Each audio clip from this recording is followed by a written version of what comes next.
Halo Sobat Film, kali ini kita akan membahas alur cerita film yang berjudul Fight Club.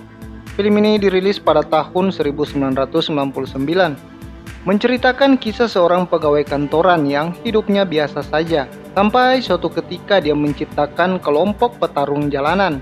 Film ini dibintangi banyak aktor terkenal, ada Brad Pitt, Edward Norton, Jared Leto, vokalis andalan gue nih. Oke, tanpa banyak basa-basi kita masuk ke alur ceritanya.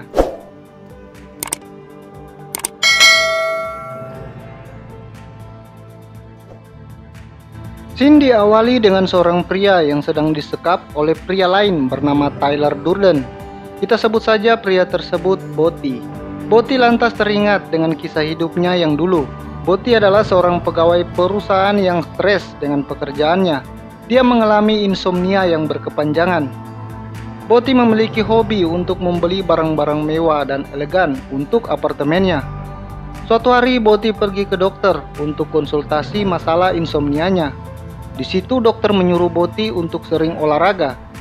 Dokter juga menyarankannya untuk pergi ke grup curhat yang ada di gereja. Akhirnya Botti pergi ke grup curhat yang disarankan dokter. Di situ dia terharu mendengar curhatan para orang-orang. Tiba saatnya curhat berpasangan. Botti berpasangan dengan pria bernama Bob yang mengalami kelainan, di mana payudaranya besar seperti wanita. Bob menceritakan kisah hidupnya sambil menangis dan memeluk Botti.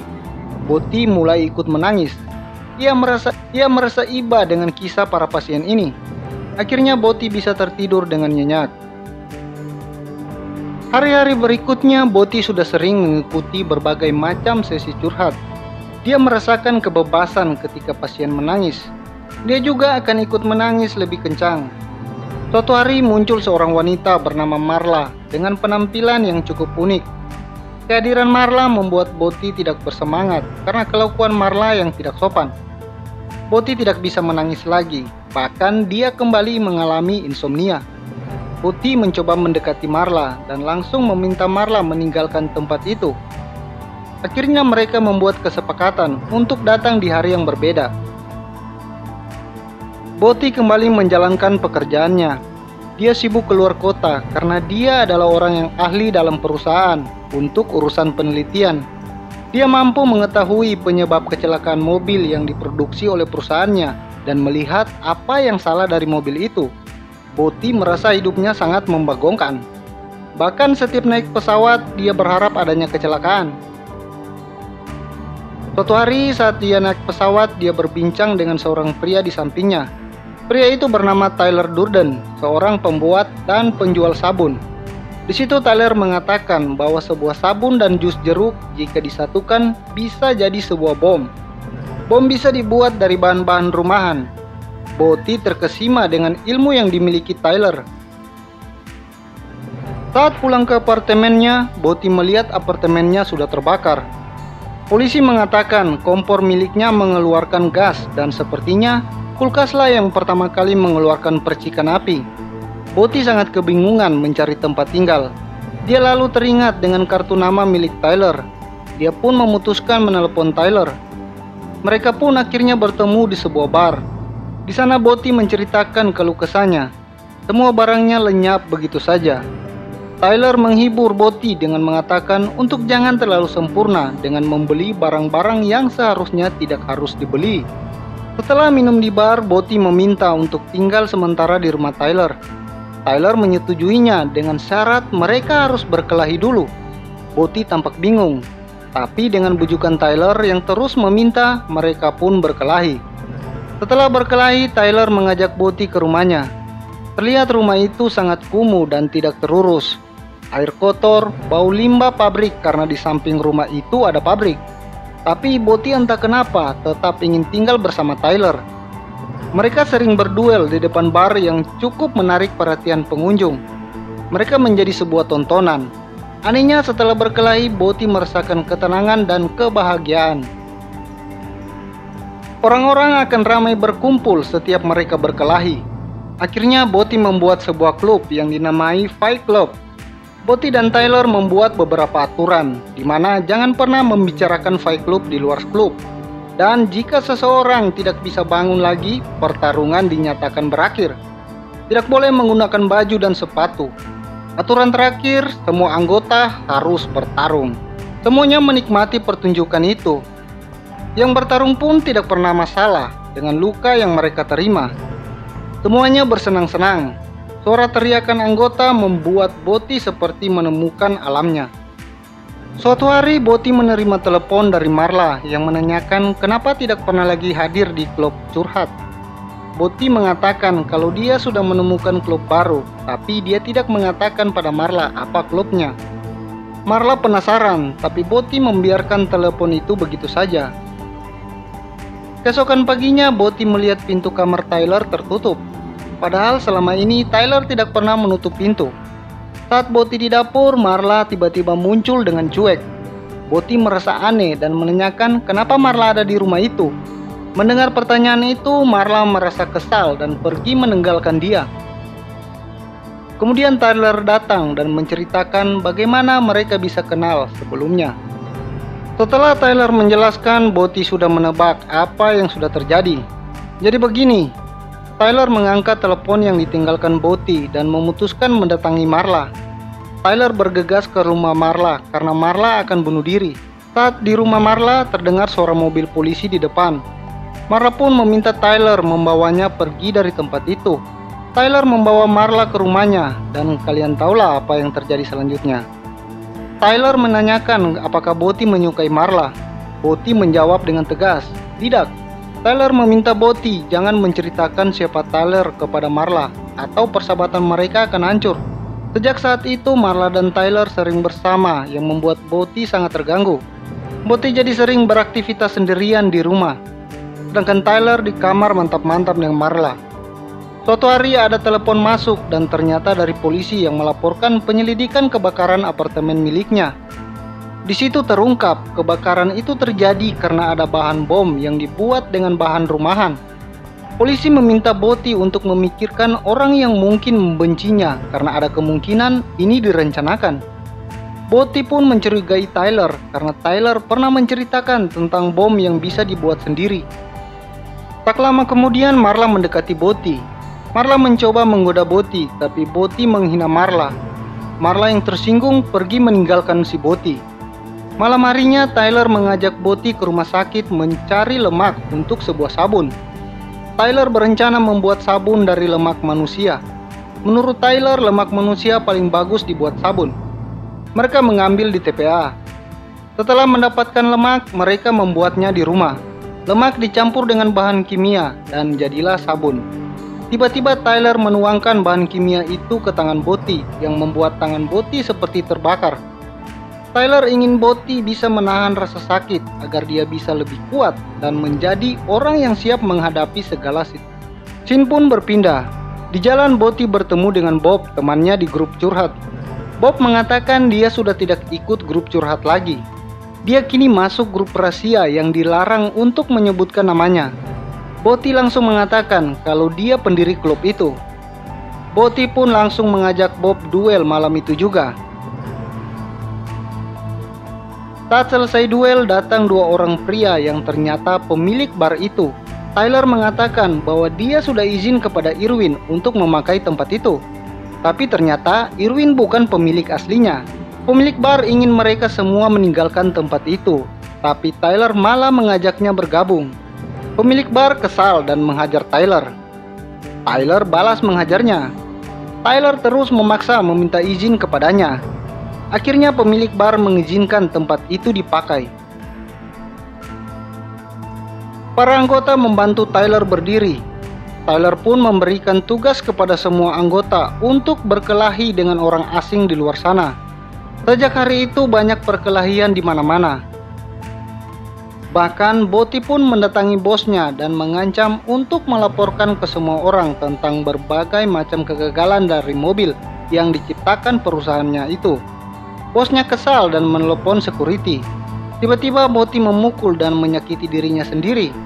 Hal itu merubah posisi bosnya jadi terancam.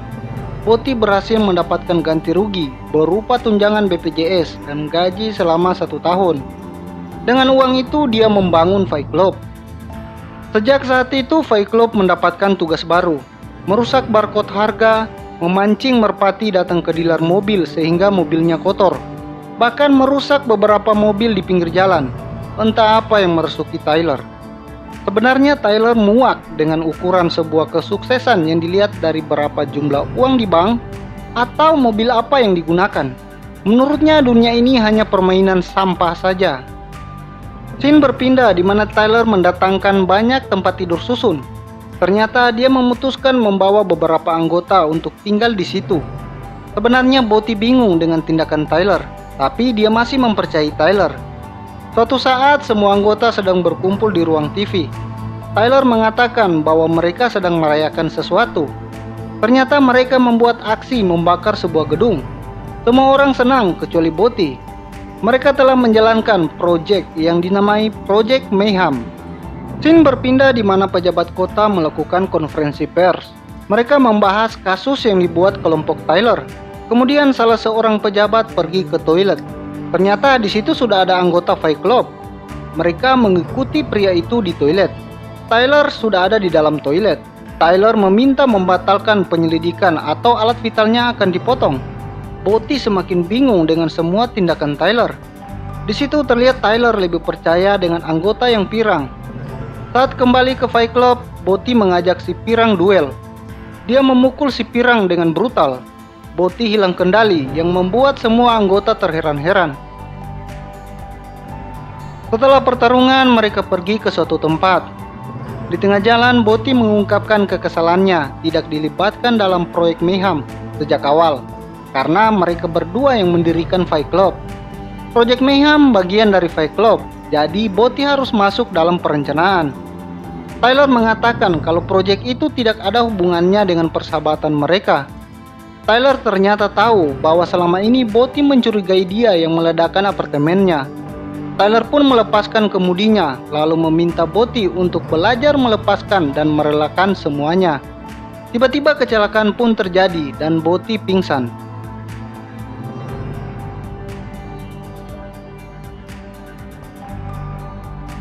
Ketika Boti sadar, dia dikejutkan dengan keadaan rumah yang dipenuhi Space Monkey. Itulah sebutan yang diberikan Tyler kepada anggota-anggota baru. Boti mencari Tyler dan tidak menemukannya. Saat akan memegang sebuah berkas, si pirang menghalanginya dan mengatakan bahwa semuanya sudah terkendali. Saat menanyakan alasannya, si pirang mengucapkan aturan pertama, jangan menanyakan proyek Mayhem. Boti sangat frustasi. Dia tidak tahu apa yang harus diperbuat. Tiba-tiba terdengar seseorang berteriak minta pertolongan. Seseorang dibaringkan di atas meja. Boti meminta penjelasan apa yang terjadi. Ternyata mereka telah menjalankan misi untuk menghancurkan karya seni sebuah perusahaan dan menghancurkan sebuah kafe. Awalnya berjalan lancar, tapi saat polisi datang, Bob tertembak. Boti sedih dan sangat kesal dengan tindakan mereka. Boti mendatangi kamar Tyler dan dia melihat beberapa tiket penerbangan. Boti pun mendatangi setiap tempat yang pernah didatangi Tyler. Tapi dia tidak menemukan apapun, bahkan dia juga baru tahu bahwa Fight Club telah ditutup. Boti merasa semuanya seperti mimpi. Saat mendatangi sebuah bar, bartendernya menyapanya seakan-akan mengenalinya. Saat ditanya, si bartender mengatakan bahwa Boti datang ke sini minggu lalu. Boti menanyakan keamanan di situ dan dia mengatakan namanya adalah Tyler Durden. Boti sangat kebingungan. Dia pun menelepon Marla. Marla mengatakan kalau selama ini mereka berdua lah yang menjalin asmara. Tiba-tiba Tyler muncul di situ. Boti meminta penjelasan dan Tyler mengatakan bahwa Boti sudah tahu jawabannya. Kenapa semua orang merasa aneh dengan Boti? Saat Boti memejamkan mata, terungkap bahwa Tyler dan Boti adalah orang yang sama. Tyler adalah sisi lain dari jiwa Boti. Jadi semua yang dilakukan oleh Tyler, dia yang melakukannya.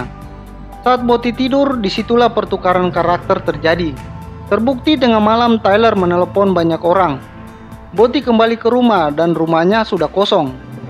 Boti kemudian mencari Marla. Terlihat Marla kesal dengan tingkah Boti yang berbeda setiap harinya. Boti pun mengakui bahwa dia memiliki dua kepribadian. Dia meminta Marla pergi dari kota ini untuk cari tempat aman karena Boti tidak ingin Marla terluka. Boti memberikan uang dan menyuruh Marla menaiki sebuah bis. Boti pun mendatangi polisi. Dia mengaku sebagai teroris yang selama ini dicari dengan membawa bukti berkas yang dimilikinya. Kemudian pemimpin penyelidikan keluar dari ruangan. Para polisi di ruangan mengatakan aturan Project Mayhem, siapapun yang mengetahui Project Mayhem harus dihukum. Ternyata ketiga polisi ini anggota Project Mayhem. Saat melihat celah, Boti mengancam para polisi itu dan kabur dari sana.